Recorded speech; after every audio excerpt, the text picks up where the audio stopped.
Masih bersama kami di Presisi Pagi.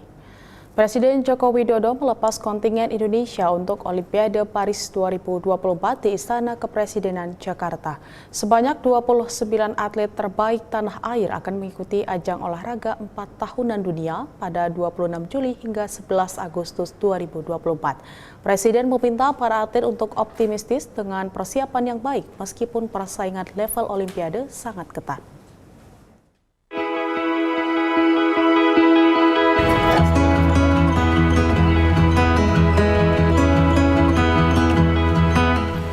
Bertandinglah dengan penuh semangat.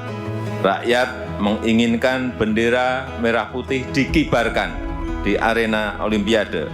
Lagu Indonesia Raya dikumandangkan di arena Olimpiade. Dan saudara-saudara pulang membawa medali. Sekali lagi, selamat bertanding, harumkan nama Indonesia di mata dunia. Dan dengan mengucap Bismillahirrahmanirrahim, pada sore hari ini secara resmi saya berangkatkan tim Indonesia menuju Olympic Games ke-33 Paris tahun 2024.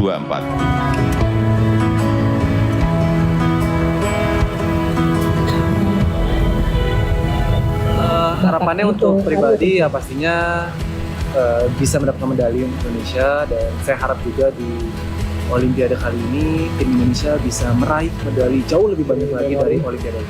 Harapannya semoga kami seluruh cabang olahraga di Indonesia, atlet Indonesia yang akan menuju Olimpiade Paris 2024 bisa menampilkan yang terbaik, bisa mengibarkan bendera merah putih di Olimpiade Paris 2024. Mohon doa dan dukungannya untuk masyarakat Indonesia untuk mendoakan kami bisa menampilkan yang terbaik di Olimpiade Paris 2024. Ya, jelas itu menjadi motivasi karena akhirnya nomor panjat tebing khususnya di nomor speed dipertandingkan secara khusus dengan nomor sendiri yang pastinya juga negara-negara lain mempersiapkan atlet terbaiknya, dan Indonesia bisa mewakilkan 4 putra-putri terbaiknya, 2 putra 2 putri, dan yang pasti itu adalah sesuatu luar biasa dan memang itu harus menjadi motivasi buat kita agar bisa berprestasi dan menunjukkan bahwa panjat tebing Indonesia itu tidak kalah dengan negara lain. Kalau Nurul kita ini kan Olimpiade kedua, yang karena kan di angkat besi ini kan Nurul ini lolosnya ya minimal cukup berat, karena kan kelas berat baru kali ini lolos lagi.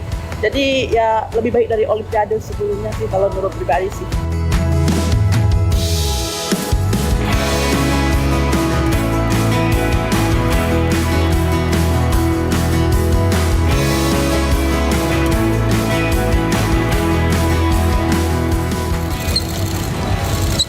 Salam olahraga! Salam olahraga!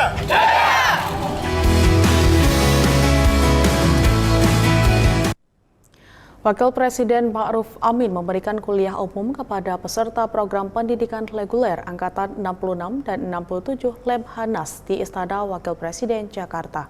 Dalam kuliah umum ini, Wapres memaparkan strategi dalam menghadapi tantangan dalam membangun seperti ancaman geopolitik global, perubahan iklim, ancaman ketahanan pangan dan energi, hingga pemerataan pembangunan. Ma'ruf Amin menekankan bahwa para calon pemimpin bangsa harus dapat menyikapi dengan baik tantangan zaman yang terjadi, di antaranya melalui strategi aktif agar tantangan tersebut tidak menjadi penghalang dalam pembangunan bangsa. Di antaranya melalui kemampuan analisis yang tajam, pemanfaatan inovasi dan teknologi informasi, serta komitmen pada nilai-nilai integritas dan keadilan. Selain itu, Wapres juga menekankan pentingnya kebijakan yang responsif dan proaktif dalam masa transisi pemerintahan untuk mendukung program pembangunan yang holistik dan berkelanjutan. Wapres juga memberikan apresiasinya kepada Lemhanas yang secara konsisten memberikan pelatihan kepada calon-calon pemimpin bangsa dan berharap agar para pemimpin dapat memegang teguh prinsip moral Pancasila, serta memberikan strategi terbaiknya untuk menghadapi tantangan bangsa. Untuk itu sebagai calon-calon pemimpin bangsa dituntut mampu menyeimbangkan pembangunan ekonomi dan pelestarian lingkungan demi keberlangsungan sumber daya alam di generasi mendatang. Hadirin yang saya hormati, dalam menyikapi berbagai tantangan ke depan, saya ada beberapa pesan yang saya sampaikan untuk para peserta PPRA. Pertama, jadilah pemimpin yang visioner, adaptif, dan mampu bekerja sama dengan berbagai pihak untuk mencari solusi terbaik. Seorang pemimpin perlu mengedepankan inovasi dan teknologi informasi, memiliki kemampuan analisis yang tajam, dan berkomitmen pada nilai-nilai integritas dan keadilan. Kedua, kembangkan kebijakan yang responsif dan proaktif pada masa transisi pemerintahan. Peserta didik Sespimti di Krek ke-33 meluncurkan buku tentang Kapolri kelima Jenderal Hugeng Iman Santoso dalam acara bertajuk Pitutur Hugeng Bertutur. Buku tersebut berjudul Hugeng, Moral, Etika, dan Jalan Hidup.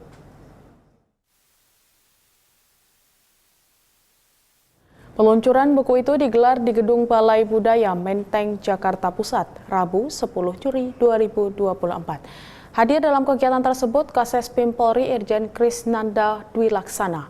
Hadir juga perwakilan keluarga Jenderal Hugeng yaitu cucu Kapolri kelima Jenderal Hugeng Iman Santoso, Rama Hugeng, cicit Kapolri kelima Jenderal Hugeng Iman Santoso, Anantasena Rama Putra Hugeng. Dalam sambutannya, Ketua Senat Sespimti di Krek ke-33, Kombes Kusumo Wahyu Bintoro berharap kegiatan ini bisa memberikan manfaat khususnya bagi seluruh insan Bayangkara dimanapun berada untuk dapat mewarisi ilmu-ilmu keteladanan yang selama ini telah beliau berikan. Kegiatan kemudian dilanjutkan dengan pameran barang-barang yang digunakan oleh Jenderal Hugeng. Barang-barang tersebut mulai dari seragam yang digunakan, sepeda, dokumentasi rekaman suara, dan barang pribadi lainnya. Para hadirin tampak berkeliling melihat barang-barang tersebut. Hari ini Angkatan ke-33 Sespimti juga membuat legacy. Mereka membuat suatu kumpulan buku, Moral, Etika, dan Jalan Hidup. Ini merupakan suatu hal yang membanggakan bagi saya bahwa para serdik ini pun dengan tulus hati menuliskan pikiran, perkataan, atau perbuatannya dalam bentuk kalimat-kalimat yang menjadi legacy, menjadi keabadian. Peringatan Hari Bayangkara ke-78 Polres Situbondo memberikan sejumlah penghargaan kepada 2 anggota berprestasi dan 1 masyarakat yang turut serta dalam menjaga keamanan dan ketertiban masyarakat. Penghargaan tersebut diberikan langsung oleh Kapolres Situbondo AKBP Dwi Sumrahadi Rahmanto. Anggota berprestasi penerimaan penghargaan yakni Aibtu Joko Suwandono selaku PSK SPKT Polres Situbondo yang memberikan pelayanan dan pembinaan dengan silaturahmi ke masyarakat melalui jalur dakwah Islami. Penerima penghargaan lainnya adalah Bribka Nikmatul Khair selaku Banit Satlantas Poslantas Banyu Klukur yang telah berhasil menangkap dan mengamankan pelaku curanmor. Selain anggota, Kapolres AKBP Dwi Sumrahadi Rahmanto juga memberikan penghargaan kepada Masto, masyarakat umum yang turut membantu mengamankan dan menangkap pelaku curanmor.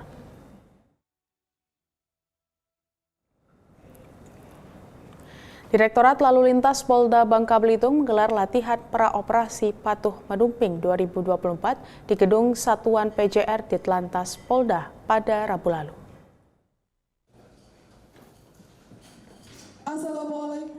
Latpraops Patuh Menumping 2024 ini dipimpin langsung Dirlantas Polda Babel Kombes Pol Hendra Gunawan dan dihadiri oleh Kabak Bin Ops, Biro Ops, serta seluruh Kasat Lantas Polres jajaran. Latihan ini dilakukan untuk melihat kesiapan jajaran lalu lintas di Polda Babel jelang pelaksanaan Operasi Patuh Menumping 2024 yang akan digelar mulai tanggal 15 hingga 28 Juli mendatang. Operasi ini nantinya digelar untuk menurunkan angka pelanggaran dan kecelakaan lalu lintas serta meningkatkan disiplin masyarakat. Kombes Pol Hendra Gunawan mengatakan ada beberapa hal yang dilakukan, terutama dalam penegakan hukum lalu lintas dengan mengedepankan 12 sasaran prioritas. Tindakan seperti melawan arus, menerobos lampu merah, overload dan overdimension, serta melampaui batas kecepatan akan menjadi perhatian khusus. Karena tidak sempat untuk melakukan dalam membuat aman bagi masyarakat dalam berlalu lintas.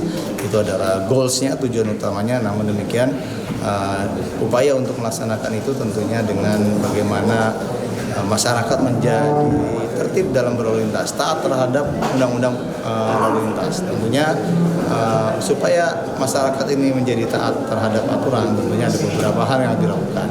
Nah, ini tentunya dalam penegakan hukum. Nah, penegakan hukum lalu lintas ini tentunya kita lebih memprioritaskan 12 sasaran utama. Kapolda Jateng hadiri tasyakuran doa bersama lintas agama di Kabupaten Tegal yang dihadiri ribuan masyarakat. Tampak hadir Maulana Al-Habib Muhammad Lutfi bin Ali bin Yahya yang turut bangga atas momen kebersamaan antara Polri, TNI, dan seluruh elemen masyarakat. Sekitar 2.000 masyarakat di Kabupaten Tegal hadiri acara tasyakuran dan doa bersama lintas agama dalam rangka peringatan Hari Bayangkara Polri ke-78 yang digelar di Gedung Klasnur Convention Hall Prokot, Slawi, Kabupaten Tegal, Jawa Tengah. Kapolda Jateng Irjen Pol Ahmad Lutfi yang hadir dalam kegiatan tersebut mengungkapkan momen ini sangat spesial karena Hari Bayangkara diperingati oleh masyarakat. Kapolda juga menjelaskan hakikat dari nama Bayangkara yang terinspirasi dari pasukan elit Kerajaan Majapahit, pasukan yang sangat setia kepada rajanya yang dipimpin oleh Patih Gajah Mada. Pasukan Bayangkara terkenal dalam upayanya melindungi Raja Majapahit dari pemberontakan. Dalam Satya Prabu setia kepada pimpinan dan negara yang sah.